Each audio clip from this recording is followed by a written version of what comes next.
Hey everyone, we're going to jump right into in 2 Chronicles 21 through 24. And, as we've been reading this, it's like, man, there's just bad kings after bad kings. And you think all hope is lost, right? At the end of chapter 22, one of the things you see is that there's this woman, her name is Athaliah, and she murders the whole royal family. There's no heir of David's royal line to the throne, which is exactly what God promised. However, when you thought all hope was lost, you see little Joash, who's part of the royal family. He's been hiding in the temple for 6 years. And this is where Jehoiada, the priest, comes in. Okay, and Jehoiada is the character that, and the person I want to focus on today. And I don't know about you, but he is not like any other priest that I've ever heard of. Okay, when you read about this, he's the one who puts this risky strategy together to have little Joash, okay, take over the throne and make him the rightful king. I mean, he's the one who took over the army and coordinated with hundreds of captains to protect this plan that he's trying to execute. He's the one who anointed Joash as king publicly for all to see, risking his own life. And he's even the one who commanded the execution of Athaliah. I mean, this dude was not just a priest, but he was just resolved in his spirit, even if it meant stepping out of his role, on the Lord getting what he rightfully deserves and for God's house to be restored. In fact, look what it says in chapter 23, verse 16. It says, Jehoiada then made a covenant that the people and that the king would be the Lord's people.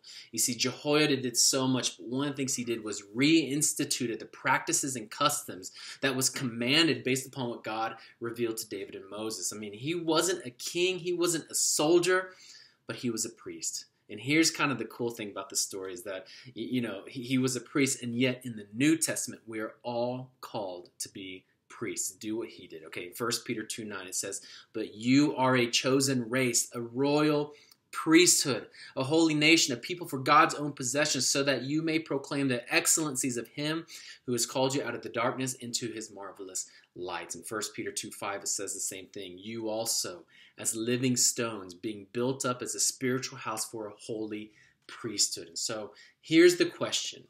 We're all called to be a kingdom of priests, a royal priesthood. So what does that look like? Yeah, when you think about what priests did, they interceded. We're to do the same. We're also to offer the forgiveness of sins through Jesus Christ. We can do that. We're also supposed to represent him.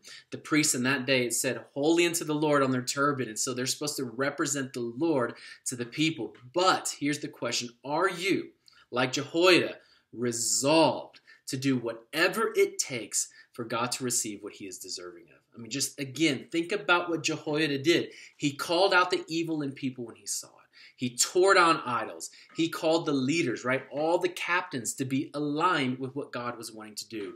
He wasn't just a passive priest, but he was a proactive priest. And so that's my encouragement to you. What does it look like to be a proactive priest? And there's one more thing, okay? You think about little Joash, the king, he didn't do right in the sight of the Lord forever. But look what it says in chapter 24, verse 2 about this king. It says, Joash, he did what was right in the eyes of the Lord all the years of his life? No, but rather it says all the years of Jehoiada the priest.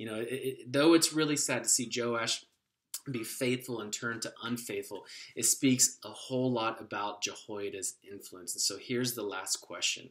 You think about the people that God has entrusted you with, okay? Whether it's your, at the workplace or whether it's volunteers, and maybe it's your children, okay? No matter what it is, are the people that God has entrusted you with, are they living increased faithfulness due to your influence, or can you not even tell at all? We're all called to be a kingdom of priests that proactively leads people into reconciliation with him and leads people into greater faithfulness. And so today, this morning, I just want you to reflect, okay, on the life of Jehoiada and also reflect on your own life.